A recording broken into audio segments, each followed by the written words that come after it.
Да, се враќаме во студиото, како што најавивме, тука го имаме господина Златко Кузманов од Центарот за интегрирана безбедност. Господине Кузманов, добро сте познат на нашата публика, од време на време се наоѓаме, правиме еден пресек на геополитичките случувања, а можеме да кажеме дека во последно време, последниве години, некако тоа е на врвот на агендата.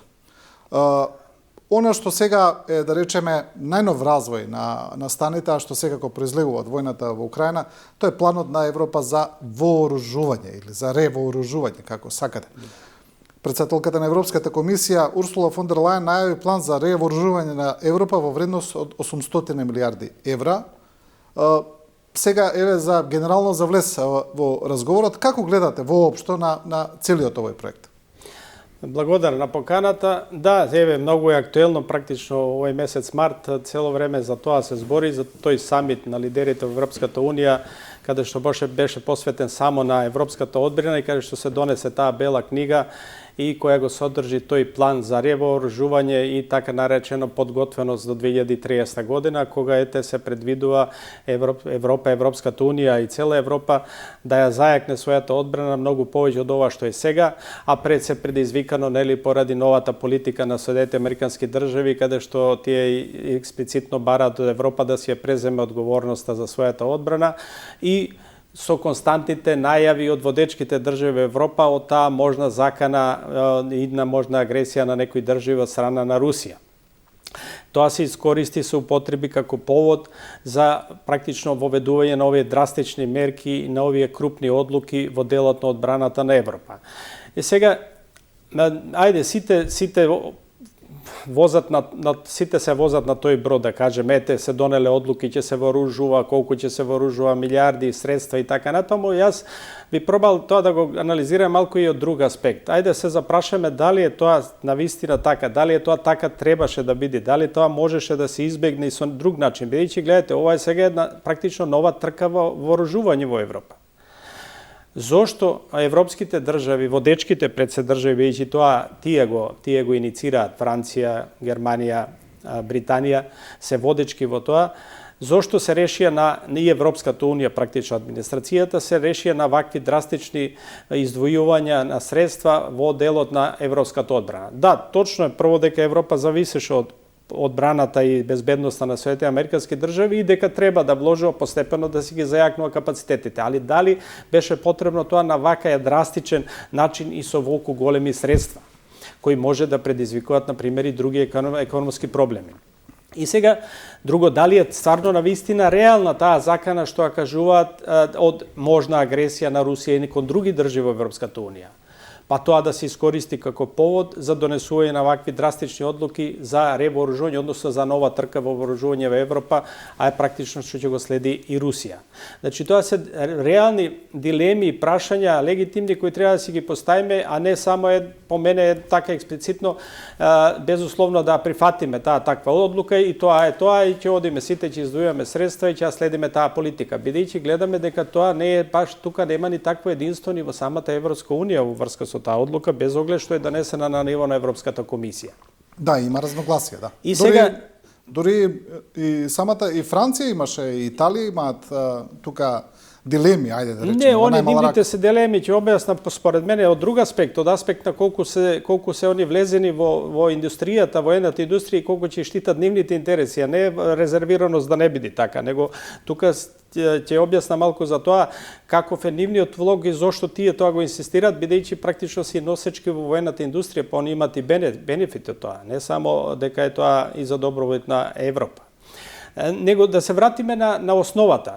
Значи, Соединетите Американски држави мислам дека во делот на европската одбрана изигра доста стратешки и Европа и Русија, бидејќи гледате сега со таа одлука да наложи на Европа вложувајте повеќе, бранете се повеќе на некој начин и ова со обидот да донесат некој мирно решение во војната Украина како да и одеа на прилог на Русија, да ја расположат Русија со таа мировен план за прекин на војната, да може Русија практично утре во некои идни во идни конфликти од политички на воен план меѓу САД и Кина, Соединените американски држави и Кина, да има порезервиран пристап Русија во однос на поддршката кон Кина. Мислам дека има таква една тенденција од американската политика. Друго, од друга страна, за самата одговорноста за самата одбрана на Европа и односот парирањето на Русија и го префрлате на грбот, им го префрли на грбот на европските држави, што гледаме водечките европски држави тоа така брзо и лесно го прифатија, пред се нели Франција, Германија, па и Британија како не тука европска држава. Сега дилемата е дали лесно го прифатиле или нема избор. Значи го прифатија, они го инсистира, они го форсираат тоа и го најавуваат, они го предводат тоа. Затоа велам лесно го прифатија, има држави кои се резервирани. И сега гледате, во таква една констелација ги врзува и Русија своите сили, Европа тука нели го презема теретот и Соединените американски држави имаат можност комоција своите средства и сили да ги користат за тие други политики ете тамо во Индо-Пацификот. Но сега се прашуваме дали навистина таа беше и реална, дали е реална заканата што се поставува од Европа, дека Русија е закана, дека ќе изврши агресија на некои држави. Ако гледаме до овие држави кои се долж на границата со Русија, па и горе и Финска и Шведска, и доле Балтичките, пред се и Полска, ќе испаѓа дека нивните апели за помош и дека се загрозени од Русија според нив се реални, бидејќи се тие до границата и тие го тоа чувствуваат, нели, распоредувањето на силите и така натаму.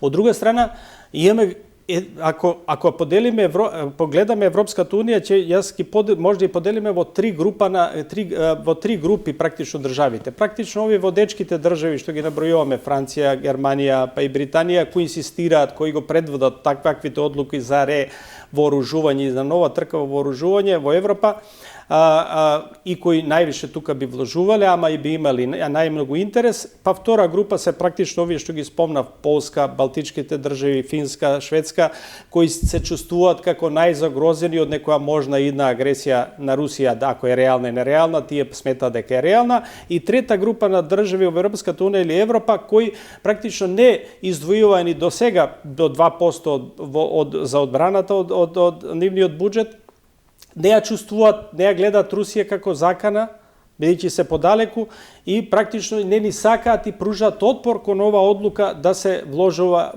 за вооружување повеќе, него сакаат тие средства да ги вложуваат во економија. А и тука ги знаеме кои се тие држави кои досега на практично Португалија, Шпанија, Италија, овде на Балканот исто и Хрватска, Унгарија, знаеме и Унгарија и Словачка веќе јавно нели се спротивставуваат на тоа. И имаме тука веќе едно 7, 8, 9 држави од Европската унија, практично таа трета група кои се и против таквата одлука. Добро, ако е донесена. Ајде вака, тезата е оваа, во однос на планот за вооружување.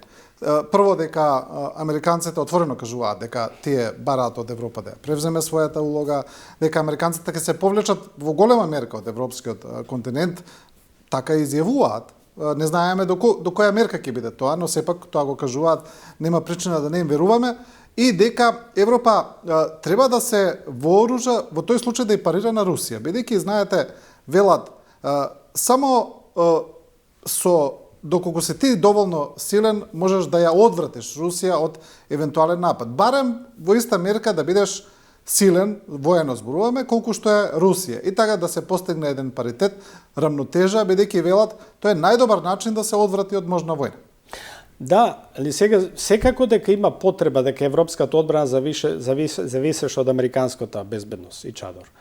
Али и дека тие треба постепено да ја вложуваат и така натаму. И сега е дилемата дали ова требаше така драстично со волку средства, со големи средства, еден шок, една нова трка вооружување и тоа да се правеше постепно, каде што ќе се приклучува постепено и другите држави и тоа ќе биде можеби пообединето на ниво на Европската унија, бидејќи сега збориме дека имаме практично 3 групи на држави во Европската унија кои имаат различен пристап кон ова нова трка на вооружување. И дали таа реално, бидејќи не ја чувствуваат сите и така без оглед што се прокламира дека Русија може да биде агресор и се чувствува заканата, Русија тоа го отфрлува. Таа вели дека нема таква намера и дека нема да изврши агресија на некоја друга држава, посебно на овие приграничните. Русија тврдеше дека нема ни Украина, напад не па. Значи тоа е она што го изјавува. Сега, ако е тоа сериозно или несериозно, јас сато велам, одма се отиде со одлука за ревооружување, ајде ќе се вооружуваме, ќе влеземе во нова трка на вооружување, па така ќе и парираме на Русија за 4-5 години, како што предвидуваат, или до 2030 година, да се уедначат силите и да може Европа практично да и парира на воен план на Русија. Него зошто сега јас поставувам легитимно прашање, зошто, например, Соединетите американски држави и водечки држави во Европа не седна на маса да речат ајде друг пристап, зошто се отиде кон воен пристап? Зошто не се примени политичкиот, дипломатскиот пристап? Ако е тоа така, ајде да седнеме со Русија, да се договараме, да правиме договор, стратешки договор. Ги знаеме до каде се границите од Европа дојдени и од Соединетите американски на влијанието во Европа и кон Русија. Ако Русија не може тука практично да влие ништо повеќе на тој дел да помести таа граница, зошто не се отиде на политички договор да се најде решение за геостратешките интереси и позиционирањето интересите, да се договорат, да склучат еден голем меѓудржавен договор и по посредство на Обединетите нации, да речат ајде наредните 40 години тоа ни се интересите, кој каде стигна тука, нема да се напаѓаме и така натаму. Можеше да се оди во таа насока. Но и во случај да се постигне таков договор, вие повторно мора да се вооружите, бидејќи вие значи, не можете да ги оставите. Тогаш ќе одите, тоа ми е поент, тогаш ќе одите постепено, не со вакви шокови. Значи ќе вложувате постепено. Сега се обидува државите она 20-30 години што не го вложувале да го надокнада за 3-4-5 години. Да, тоа е интенцијата. И сега гледајте сега, тоа се средства, значи Германија одвојува сега донесе одлука да одвои тие 500 милиарди само за војни прашања и плюс 500 за развој на економијата. Франција уште минатата година донесе одлука за 450 милиарди долари за долгорочниот план за развој на одбраната до 2030 година. Она више од минатата година. Британија исто. Значи сега гледате кои се тие средства, каде што веќе има и отпор. Гледате, Шпанија се согласуваат на Европската комисија, донесува таа одлука, кога се вратија премиерите, председателите во своите држави, веќе гледате у Холандија, парламентот ја поништи таа одлука и му наложи на председателот да ја повлече согласноста. И они велат, тоа е сосема легитимно и демократски, така функционираме, без никакви трзавици, него сменија председателот, се врати назад, парламентот ја поништи таа одлука и веќе ќе се јавите во Европската комисија, ќе кажете дека ние тоа не го поддржуваме, бидејќи тоа ни влие негативно на економијата. Исти случај имаме во Шпанија, каде што знаете таму е малцинска тесна влада, коалициона влада, левичарска влада и која зависи од тие помали партии. Исто и тие не може да ја додржат таа одлука. Тоа е секогаш проблем на Европа, бидејќи за разлика од Соединетите американски држави се работи за 30 држави, 30 влади, коалиции и така натаму. Сите одлуки се тешко се донесуваат. Тоа бориме дека го нема тоа единство и гледате сега и ова е многу битно, сакам да го потенцирам. Кога рековме ова три група на држави, овие водечките држави што го инсистираат во нова трка на вооружување. Франција, Германија, Велика Британија и така натаму. Тие и до сега одвојуваат голем број средства, сега ќе издвојат уште повеќе. Например, Германија околу 70 милиарди, веќе дојде милиарди евра за одбрана. Планира да го зголеми тоа на 90, Франција од 55 ќе отиде на 67 милиарди за неколку години, Велика Британија од 65 милиарди фунти планира да отиде на 90 милиарди фунти. Сега, али гледате кој има една друга димензија тука. Сите овие држави, сега и кажав колку одвојуваат годишно по последната година за одбраната, а воедно зошто не е само за нив прашањето на европската одбрана, тоа ми е поентата, бидејќи они на тој начин остваруваат и геостратешко влијание по светот, бидејќи имат колонии, имат интереси. Нивната моќ војна они ќе ја употребат, ќе ја искористат и за ширење на нивните национални и стратешки интереси и пошироко, посебно овие држави што ги спомнав. И друг податок, ако они може да одвојуваат за одбрана, например 60, 70, 80 милиарди годишно евра или долари, али гледате колку е нивниот влог во годишното светско производство на оружје. Бидејќи таму се и најголемите војни индустрии за производство на оружје, кои сега се шири, тоа е експанзија голема за нарачки и зголемување на војната индустрија. А пак се овие држави водечките каде што ќе имат и најголем интерес од тоа. Бидејќи ви кажував и порано, се пресметува дека годишниот промет на оружје е околу 2,5 трилиони, 2500 милиарди годишно. Од тоа припаѓа негде околу 45-50% на Соединетите американски држави. Втора беше Русија со 12%, веќе Франција ја замени со 12% и она, па доаѓа Кина со 5-6%, па следна тука доаѓа Германија со 6%, па Франција, Велика Британија и Италија. И сега гледайте, на таа сума од 2500 милиарди или 2,5 трилиони, ако 45% припаѓаат заработката од сите фирми на Соединетите Американски држави, тоа се негде значи околу колку му доаѓа таму околу пола од тоа 1300 1 трилион да речем. Да, 1300 милиарди. Значи ако 1 трилион и 300, нејзиниот буџет на Соединетите Американски држави за одбрана е околу 890 милиарди. Значи тие сепак повеќе заработуваат генерално целата војна индустрија неголи што дават годишно. Истиот случај со Франција. Франција ако 12% веќе стигна практично нејзиниот удел е втор во светот по производство на оружје, со тие 12% тоа се околу 130 милиарди заработува Франција од продажбата на генерално светот на оружје. 130 милиарди, а сегашниот буџет е околу 65 милиарди за одбрана. Истото го и за Британија, која е негде на четврто место со 4,5%. Германија е четврта со 6%.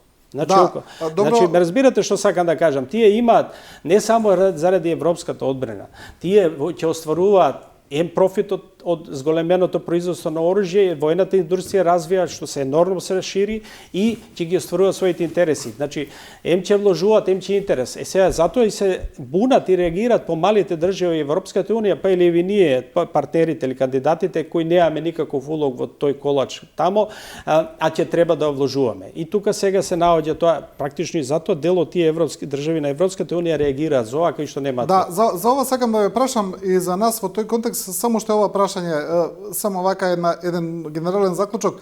Добро, мислите ли дека Европската унија има капацитет да ги замени Соединетите Американски држави безбедносно на континентот? Дали може тоа да го направи? Да, во конвенционален смисол, ако продолжат со ова темпо и со ова одлука што донесат, да ги вложуваат овие 500 милиарди Германија, 450 милиарди минимум Франција, 120-30 милиарди Велика Британија и така натаму, да, како што проектираат за 4-5 години или до 2030 година во конвенционален смисол, а воедно ќе ги зајакнуваат и другите капацитети, секако дека ќе парираат. Има таму точни параметри, колку се потребни тенкови, колку артилериски орудија, колку авиони и така натаму, за дојдете да негде да парирате на Русија, бидејќи Русија практично сите тие сили па и не може да ги држи само на границата со Европа, нели? Треба за другите. Така да во конвенционален смисол да, нормално нели не во нуклеарен и за нуклеарен чадор и одбрана, бидејќи Русија самата има таму преку 5000 боеви глави, а Русија практично Франција, Франција, Велика Британија и така натаму имаат по 230-250 боеви глави со нуклеарни боеви глави. Да. Добро, само ова кратко, уште ова Македонија спомнавме, можеме ли ние нешто да извлечеме од тој европски план? Ние немаме некоја војна индустрија, имаме една фабрика која ми се чини функционира само тука е проблемот. Но ми се чини порано сме имале искуство во производство на војна опрема и како дел од бивша Југославија, сме имале капацитети кои произведувале различни компоненти, нели, и системи. Дали можеме некако да се преструктурираме кога веќе, ако тоа се случува, зошто ние да не се обидеме како држава да станеме планот на Европската унија и овој нов план за ревооружување и планот за подготвеност 2030 предвидува пред се повлијание на Франција, бидејќи он е велами најголем интерес има војната индустрија е најголема кај неа. Мислам да не биде само сакам да кажам да даваме пари. Немаме многу простор, имаме малку простор бидејќи еви велам десетина држави од Европската унија се наоѓаат тука во небрано и не можат да имаат голем интерес, а не па ние кандидатите. Они остават простор во овој план и со ова бела книга се вели, овој план важи и не само за Европската унија, важи и за цела Европа и за земјите кандидати и за државите, нели, во оваа економска политичка заедница и сите кои ќе потпишат, вели, договор за безбедносна одбрамбена соработка со Европа, а ние имаме таков потпишан договор. И сега колку ние тука ќе успееме како фирми да се наметнеме или да влеземе во некои бизнис делки, тоа е големо прашање. Значи ќе треба да се врзуваме практично за некоја држава од Европската унија која има таква индустрија. Ние тука би можеле да бидеме само подизведувачи. Тоа е јасно, да. Но... И тука, значи, ќе имаме многу мал удел кој да можеме да ги надокнадиме они оваа година, да кажеме 320 милиони евра ние нашиот буџет оваа година, а ако се бара понатаму, тоа ќе оди, нели, повеќе. И тука е многу ограничен простор за малите држави и за другите појаки од нас, како и Португалија, и Шпанија, и Италија, која има голема удел во воената индустрија, па еве и она се противи. Добро, но нашата предност е ефтина работна сила тука, оваа приказна. Па да, али треба да изградите капацитети и сега гледате, еве ова прашање е поврзано со ова што се случуваше сега, гледате ова нови балкански сојузи, договори на Балканот што се случуваше, тоа е поврзано со тоа, бидејќи ова бела книга и овој план за ревооружување на Европа, они предвидуваат следно. Франција, пред притисок на Франција, влијание на Франција, вели сите овие договори ќе бидат 65% за тие вооружувања нови системи за Европа што треба да бидат од европските држави и во интерес на европските држави. Значи да нема влијание од други и да се приклучуваат овие помалите држави кои ќе склучат договор со држави од Европската унија. Следно, тука овие сојузи сега затоа и се прават договори, сојузи. Ова што се зборуваме Хрватска, Албанија и Косово. Најави Србија со Унгарија, нели? Така, тука мислевме после за Балканот на крај да се вратиме, али еве сега го спомнавме, тоа практично една од причините, има и други причини за тие случаи на договори, за јакнување на таа билатерална одбрамбена соработка помеѓу државите во регионот, заради конкурирање и овие заложби на Европската унија и правила и прописи каде што ќе вие може да аплицирате на проекти во Европската унија, а не сте членка, ќе морате преку држава членка на Европската унија. И дел од тие причини, ова што го направи и Хрватска со Албанија и Косово, е тоа. Или ова што планира го направи Србија со Унгарија, или ние овде, еве сега се комбинираат нешто со Турција, да правиме без оглед што она не е членка на Европската унија, ама она има посебен однос, соработка со бидејќи има своја јака воена индустрија. И тука останавме, нели, поради политичките проблеми и недоразбирање со Бугарија и Грција како европски држави, каде што би можеле да аплицираме заедно, ние се оставени насочени да соработуваме повеќе и со Турција, бидејќи пред се па онај најголем стратешки партнер во тој дел со Соединетите американски држави на нас во делот на одбраната. И тоа тие сојузи сега што се отвараат или договори, не сојузи, договори за одбрамбена соработка, се една од причините е ова да може да се аплицира на тие програми и проекти во Европската унија, бидејќи тамо тие 800 милиарди што ги предвидува Европската унија, 600 се треба самите држави да ги вложуваат со своите буџети, бидејќи тргна границата за зголемување на војните буџети на националните државите во Европска унија, а од кои 150 од тие 800, 650 треба државите да ги обезбедат, а 150 милиарди се во форма на кредити кои ќе ги обезбеди Европската комисија, се заложи да ги обезбеди заеми и кои ќе им ги дава на членките на Европската унија по пополни услови за до 2030 да ги искористат, а со рок на враќање до 45 години со 4% камата. Значи, тие 150 милиарди Европската комисија ги зима и им ги дава на државите, али мора да се нарачува и произведува само во европските држави.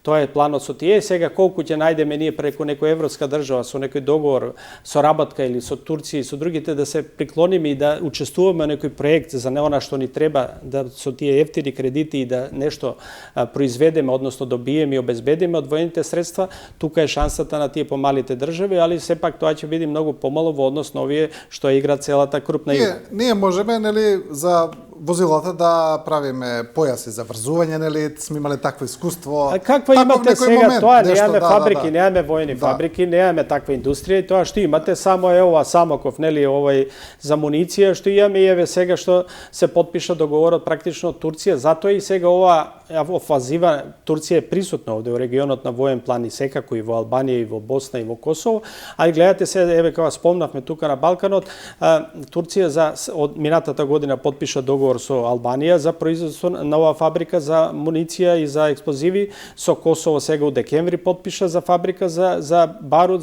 за барут и за муниција, и со нас потпиша, нели сега пред 10 дена се потпиша со ова нашата фирма за фабрика за барут. Тоа е тој план, и сите тие држави се полека, бидејќи они го знаеле дека ќе се донесе ова бела книга во Европа, и дека ќе има такво ревооружување, таква нова трка вооружување, они полека си создаваат услови за да навлезат во таа војна индустрија и да остваруваат практично интерес и профит. Сакам да ја прашам уште нешто за сојузиве, бидејќи кога се склучи првпат сојузот Хрватска, Албанија, Косово, така беше пренесено во медиумите дека еве се направи нов воен сојуз помеѓу овие држави, иако таму јасно беше напишано дека се работи за договор за воена соработка, што е различно од воен сојуз, но сепак видовме дека и Србија на некој начин тоа го протолкува на тој начин, па бараше објаснување од Хрватска и од Албанија, па кажавме најави свој сојуз или соработка, не знам, со Унгарија.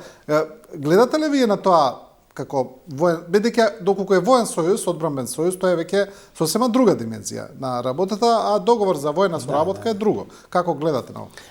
Не, мислам дека се пренагласи тоа практично официјално се договори за одбранбена соработка, за зајакната одбранбена соработка. Да, државите ако си имали предходна политичка и друга близина дипломатска, па сега продолжуваат таа соработка. Ние знаеме дека бевме вклучени тука, нели, во склоп на Јадранската повелба, и ние со Албанија и со Хрватска, и после се вклучи и другите држави како наблюдувачи, Босна и Црна Гора и Србија и така натаму. Али Хрватска си оценила дека на тој начин како членка на Европската унија, дека она ќе оствари свој интерес и во регионот, и утре и во самото производство на некој вооружување, и интерес и во Албанија и преку Косово. Значи, и нормално од друга страна и Албанија и Косово си пресметале дека ќе имаат свој интерес во такво здружување и подпишување на одбранбен договор. Али не се тоа класични воени сојузи, практично, нели, од друга страна се вели дека тие се склопчуваат меѓу државите членки и државите не членки или членките на НАТО, за да се интензивира процес на соработка, да се продолжи со евроатлантските интеграции на овие држави што не се вклучени, па и во Европската унија, и тоа практично на некој начин не е.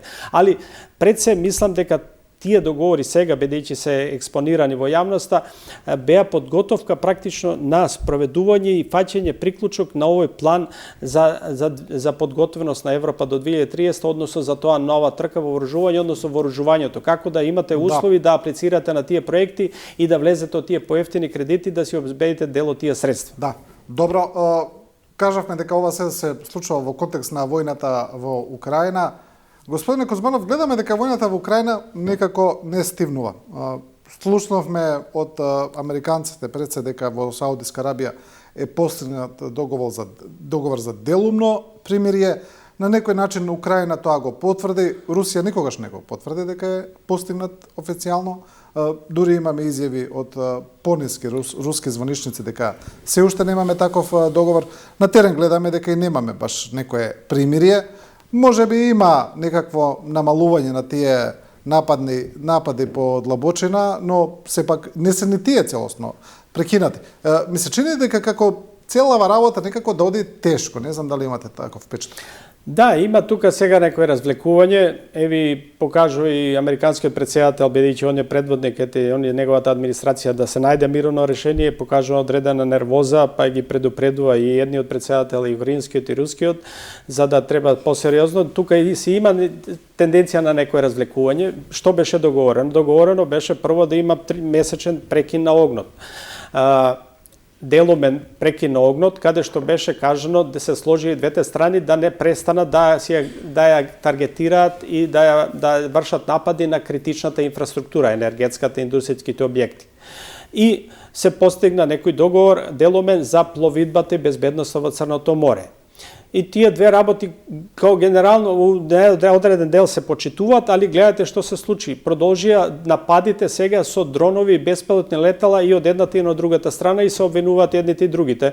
Русија имаше напад на Харкив градот, украинската страна имаше на овие два други града по северно од Курск према Москва и практично тука на некој начин уште немаме сериозен пристап и целосен пристап кон некое финална донесување на одлука стварно да се донесе прекин на огнот. Затоа сега и тие се закани од американска страна дека може ќе воведе и санкции, треба и Русија озбилно да го свати ова и да се прекине практично со нападите и да се направи целосно примирие едно месец дена, па да се преговара за сите прашања, тука се отварат и многу друго прашања, али велат дајте да направиме реално прекин месец дена и ќе разговараме, ќе се отварат многу теми тука, бидејќи пак велам. Мислам дека Русија и беше намерата и целта да со Соединените американски држави и со Европа или преку Обединетите нации да дојдат до еден сеопфатен договор, општ меѓународен договор за решавање и на војната во Украина, али и за решавањето на нивните меѓусебните геостратешки односи, за да има еден потраен мир подолгорочно. Посеопфатен договор. Посеопфатен договор и за некој мир, потраен мир, подолгорочен мир, не само нешто за краткорочно за неколку години, па утре пак да ни се случуваат. Ќе видиме сега дали во таа насока тоа, бидејќи тука се умешува полека, бар затоа они бараат да се вклучи, да одат преговорите преку Обединетите нации и силите тие утре што би биле мировни сили и разграничување во Украина да бидат преку Обединетите нации, па сега тоа Европа за сега тоа не го прифаќа, нели, посебно водечките држави, они веќе подготвуваат своји сили, веќе и пратија, мислам, своји таму војни представници да гледат како тоа би изгледало на терен, бидејќи таму ќе треба доста, минимум 100.000 војници ќе треба за тоа разграничување, каде што Русија не согласува тоа да бидат само европски сили или класично европски сили или НАТО сили, него да има тука и турски сили, и кинески сили, односно да оди практично тоа разграничување под знамето на Обединетите нации, не да бидат европски сили или сили на НАТО, се никако не признаваат во тој дел да бидат НАТО сили. Така да тука имаме една застој во преговорите, со повремени пак гранатирања преку дронови, додуше преку дронови овие неколку денови, не со ракети, него пред себе нападите со дронови. Можеби ќе влодат овие притисоци од председателот на САД да би вовел санкции код Русија, па и Русија да застанат со нападите и стварно да има месец дена некои примери и да пробат да нешто да договараат, да преговараат. Мислите ли, значи, да сумираме дека двете страни на некој начин одоговлекуваат, бидејќи во суштина очигледно дека двете страни не се задоволни од понуденото. Да, затоа што мисла на Русија не ја одговара тако парцијален договор. Од друга страна, Украина се повеќе добија поддршка од европските држави и нели во финансиска смисла, и во помош, и хуманитарно, и во војно, и на некој начин го продолжува практично отпорот, ова што го немаше практично на поддршката ако се намали од Соединетите американски држави, паралелно гледате се продолжи поддршката од европските држави кон Украина и Украина се обидува тука да ја подобри својата позиција, бидејќи према оние почетни преговори како одеа и како се најавуваше, беше очигледно дека може да изгуби голем дел од територијата на некој начин што ќе не може воопшто да го контролира и да го врати. Да, кога зборуваме за европската помош, може ли таа да ја надомести американската? Може ли Европската унија да биде субституција? Па и јас кажав на тоа, према моите анализи сознанија, практично тука беше пола-пола. Значи, ако имаше, се проценува негде околу 130-140 милиарди Соединетите американски одржува, околу 130 милиарди обезбедува и европските држави.